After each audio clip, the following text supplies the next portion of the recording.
Hey everybody. Before you get started too much on your informative speeches, I just wanted to give you a few reminders or maybe just to review in general.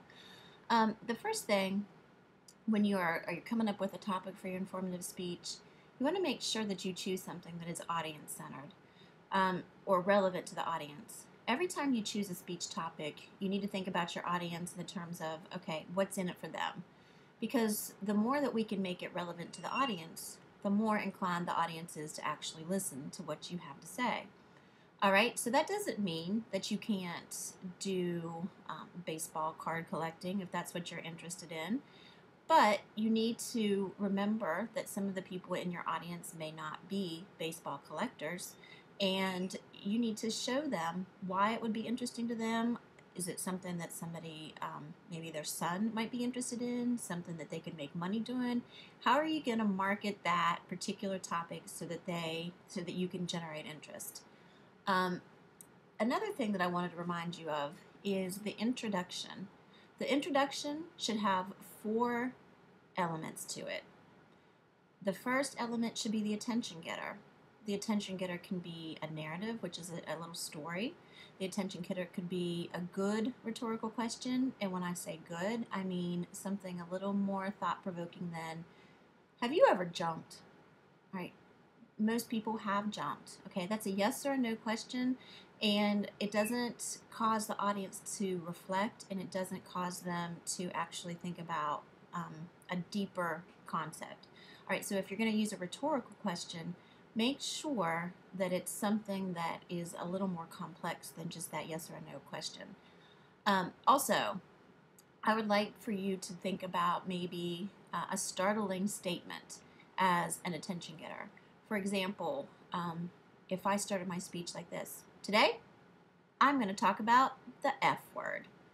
All right, that would be startling because most of you would think, oh my gosh, Miss Kennedy's going to say the F word, when really I might be talking about feminism or fat or flowers, right? But you've kind of violated expectations there and you've caught the audience's attention, and now you can sort of take it back into the direction you intended to take it. All right, so your book covers those. I believe it's in chapter 10 on beginnings and endings. So if you want to review those attention getting strategies, I highly recommend it. So that's the first thing that I should hear. I should not hear, today I am going to talk about baseball card collecting. All right, you're going to go right into your attention getter.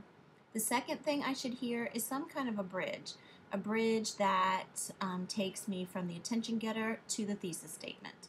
All right, from there, I want the thesis statement, which is one statement, one definitive statement that tells me what the speech is about. And finally, I should hear the preview. The preview statement tells me what the speech is going to do. 99% of the time, that preview statement is going to start out with, today I'm going to, whatever it is you're going to do, I'm going to discuss how people start collecting baseball cards. From there, I'm going to take it to the most valuable baseball cards. And finally, I'm going to say, or I'm going to explain where you can actually gather these baseball cards. All right, so I should hear those three things, what you're going to cover in your speech. All right. Finally, I just want to share this with you. The informative speech should not sound like an encyclopedia entry. All right, it should be descriptive. It should actually use language that makes your audience want to listen to you. So just keep that in mind, okay? Actually, I said finally for that one, but there was one more thing. Don't forget that this speech requires you to actually cite out loud two sources. So I should hear, according to Little Sprout in Vegetarian Times, or according to John Reinhold in his article from Time Magazine. You should actually cite the person who wrote the article and let me know why they are a credible source. Did they write for a reputable news publication?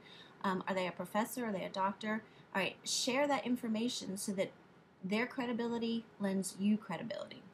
Okay? So I know I've covered a lot, but the beauty of a video is that you can actually rewind, which is a good thing. So If you have any questions, let me know. And I'm really looking forward to hearing your speech, which is due next week. I'm looking at my calendar, and that is March 10th by 11:30. All right? Okay, have a great week, everybody. Bye-bye.